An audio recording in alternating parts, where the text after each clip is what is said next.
I really appreciate that warm introduction, John, and I really appreciate you inviting me down to speak to everybody. And I just want to sort of congratulate everybody for being here and taking the time to sharpen all your skills. I've heard a lot of great things from all the speakers today. Am I supposed to hit? No, you're okay. You're okay. Oh, I'm Kevin Johnson. Yeah, that's what There we go. Okay. First things first. So anyway, but my name is Scott Hastings. I'm currently with Homebridge Financial. I live in Charlotte, North Carolina. Have a wife, Stacy. She's an equestrian professional. We have a horse farm out there, and so anyway, I've been in the business for about 20 years. So what I want to talk to you today is about overcoming adversity, but particularly, like John said, when it comes to the current interest rate environment and kind of what's going on. But first, I want to introduce Chips, who is my mini donkey. This is for Kathy Burns, actually. Yes. You know, a lot of time, and this is also to kind of show, you just don't know what's going to come, right, next. You know, we're in just a crazy environment, but whenever I come home from work, Chips makes me feel a little bit better. Okay. So I think this is a great quote. It sort of encapsulates what's going on and kind of what I feel about the market, you know. In the midst of every crisis lies great opportunity. And I don't know how many of you all are around during 2008, but this is not a crisis like 2008. Yeah, not even close. So just a little backstory about me. Like I said, I've been in the business for 20 years. I got in 2003. If anybody's been around that long, remember there was a big refi boom back then. And I had just gotten married. My wife and I had just gotten back from our honeymoon, found out she was pregnant. And then I found out that the job I'd had for about 8 years, where actually I lived and worked in Sweden, I heard somebody mention that, was ending. And I actually had a great opportunity to go into a salaried position. Friend of the family, she was a CEO of Duke Energy, hooked me up with it, but I said, you know what? I think I should go into a field that I don't know anything about, mortgages, and commission only. And I can crush that. So that's what I did. You might have heard the saying, leap and net will appear. Well, sometimes the net stretches all the way to the ground. And it was really tough, but put my nose to the grindstone and it got really good. And bought a really nice house. I think it was the day the market peaked in 2007. And then everybody knows what happened in 2008. So there was a lot of adversity then. The market totally crashed. And really, not to get too deep into this, the difference between now and then is then all the mortgages were highly leveraged. Everything we're doing today is super overly documented. And people had skin in the game. And also there's not a huge housing shortage like there, you know, or there wasn't a huge housing shortage then, there was an oversupply of houses. So I am super bullish on where we are right now, where we're going. What I see, what I'm excited about, is anytime there's a big run up, you know, sort of what we've seen the last couple of years, lots of people rush into the business. I was looking at a database of real estate agents that I pulled probably in 2017, and then I pulled one recently. I think there was like twice as many real estate agents. I mean, there's a crazy amount of real estate agents. So a lot of those people are already leaving the business. In 6, 12 months, they'll be doing something else. Same with mortgage lenders, which is unfortunate, but like yourselves here in this room today, the serious professionals will survive, and when the market turns, you're just gonna shoot up at the top, and there's gonna be a ton of market share to be gained. Not to get too wonky, but we follow, you know, some of the industry experts, some of the best minds in the mortgage industry, and they follow trends. basically what this chart is saying is that all these mortgage rates that are, they're 7% today. There's just no two ways about it. Rates are high. But what I'm trying to do today is give you a few data points to talk to your clients about and make them feel more comfortable about where things are going and where they are. What this is saying is that when inflation peaks, mortgage rates are going to go down. So over the next 6 months, inflation is probably going to continue to go up. But what they're seeing is that rates may dramatically increase, maybe around the summer, sometime like that. Here's another chart. Again, not to get too wonky. This goes back to 1972. But really what the green bars indicate are that during periods of recession, mortgage rates come down drastically because mortgage rates hate inflation. Also, just a side note, what I'm really hearing is that inflation is probably going to get under control much quicker than what most people see.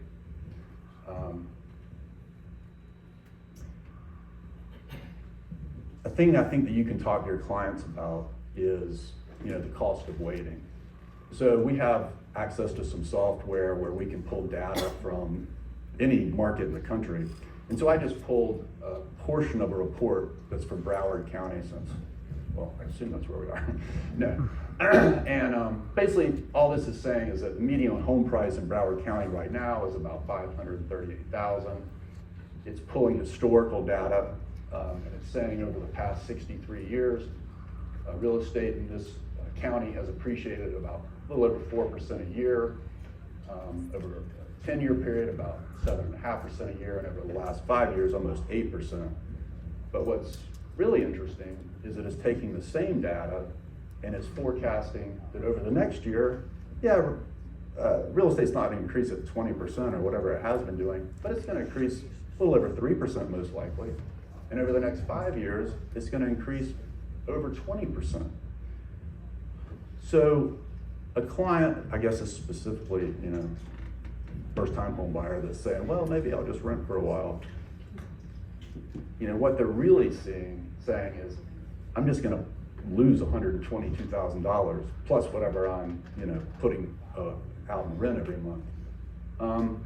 And I don't think it's also, I don't think it's just for first-time home buyers. Because what I see, I think it's basic, probably economics.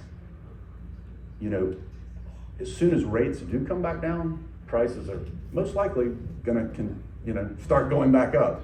So I almost think it's like a golden sort of zone right now, because over the last probably 6-8 weeks, the appraisals I've been getting in have been for list price or over list price. Whereas we know what was going on just this past summer, it was $50,000 minimum over ask just to get into the house. So it's a powerful slide. If anybody wants data on their county or wherever they are, any county in the country, give me your card. I'd be happy to hook you up with that. What are we talking to our clients about? You probably heard about a 2-1 buy down, maybe. I think we all thought that was a little bit of a gimmick, 6 months ago, but it's really not a gimmick anymore. I can go into more detail on this with anybody that wants to, but basically what it's saying is that a seller or a builder could contribute about 2% into the loan, and then the client can have an interest rate that's 2% lower than the market rate now. So 7% today, first year it'd be 5%, next year it'd be 6%. The great thing about that as well is that it's not an adjustable rate mortgage. Most likely before they even hit that fully indexed rate or 7%, there's going to be a refinance opportunity. We're also talking to people about converting their current home into a rental. So a lot of what I do is just have a sort of deep knowledge of the guidelines. A lot of people just don't know really what's possible, but somebody could technically have a rental property at 3% today. It's the house they live in now. So if somebody, and I'm still seeing a lot of people doing this, they want to build their real estate portfolio. So they can take their house they live in now, they can get a lease on it for a year, and they can use 75% of that lease to offset their current mortgage payment. And then they can go buy their next house. It'll be, of course, at the current market rate, but they're gonna be able to refinance that. So it's a great way to take advantage of the market, build a real estate portfolio while markets are, prices are not depressed, but realistic. And then, like John said, still do a lot of what we call out-of-the-box lending. It's technically called non-qualified mortgages, but these are people primarily, I guess I'm kind of known as a self-employed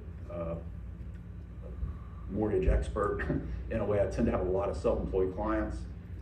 But the people, especially in the more luxury areas and properties, there's lots of them are self-employed. And they're most of the time not going to claim enough income on their tax returns to qualify for the house that they want. I get all the time is, oh, that bank just doesn't understand, I'm like, well, actually, you gotta claim the income to be able to use on a mortgage.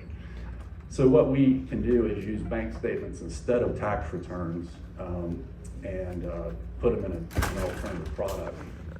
We also use it for 1099s, a 1099 worker, like a real estate agent, for example. Anyway, use 75% of the 1099. And then also, especially with what the market's been doing lately, going down, have a lady right now who has, she's looking for a house in the mountains of North Carolina, around $2 million. She's got, $8 million in assets, but she doesn't want to sell it at a loss, basically, to buy the house. So we're just using her assets as income. She's not having to pledge them, she's not having to move them, so we're doing that. And then at some point, when the market comes back, she'll sell the house and pay off the mortgage. What are we advising? And these are some other points I think that you can talk to your clients about. Historically, there's a refinance opportunity about every 2.5 years. What I mean by that is, most people probably, if you've had your house for over 3, 4, 5 years, you probably refinance. So there is going to be a refinance opportunity. These rates are not going to last forever. They're probably not going to last that long. There's probably going to be a housing shortage for at least 10 more years, So it's, again, not like 2008. Prices are not going to crash. And it's just not possible. It's just supply and demand dictates that's not going to happen. And then, like I said earlier, when rates decrease, prices are just going to surge again. Side note, I'm working really again with a lot of first-time home buyers because now they can get in that house and not have to pay $50,000 over their ass. I haven't done a first-time down payment assistance loan in years, but I'm doing them again. And it's a great product because they can not only get a house for cost, they can probably get concessions from the seller and really get in the house for almost nothing. And their first-time homebuyers are not concerned about the rate. They're just concerned about, can I get in the house? So I think it's a great opportunity for that. And then again, being a trusted advisor, people are not always moving just because they want to buy another house. When we talk to our clients, when you talk to your clients, maybe they are trying to get to a certain school district. People retiring, want to get closer to their kids. I could go into another tangent about that. But anyway, just focus on clients' needs. What we're doing is we're realizing that we're having more time to improve our systems, like somebody talked about, give radical customer service and clarity, and be advisors, People are super nervous already when they're buying home, and now they're triply nervous.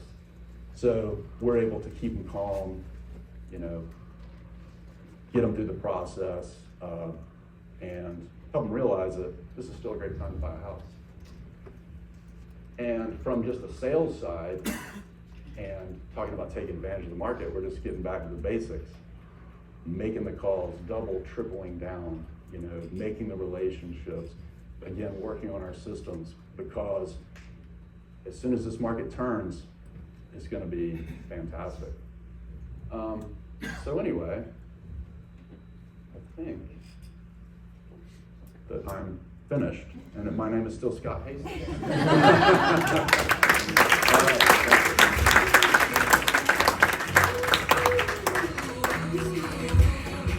Guys, I would definitely recommend you guys taking a picture of Scott's phone number on the screen. What I love about Scott is I like to talk about real estate a lot, and he's always in tune with what's going on. And he's constantly masterminding with people. So when I know I call him and just ask about real estate advice, he gives it to me straight in what he's hearing on the street. Because us as realtors, we know the rates are going up and down, but we're not in tune as much as like a really good lender is. And Scott is just very amazing at what he does. And he's really a giver. He just brings a wealth of information. So again, he's licensed here in Florida, North Carolina, South Carolina. So I definitely would highly recommend him. All right.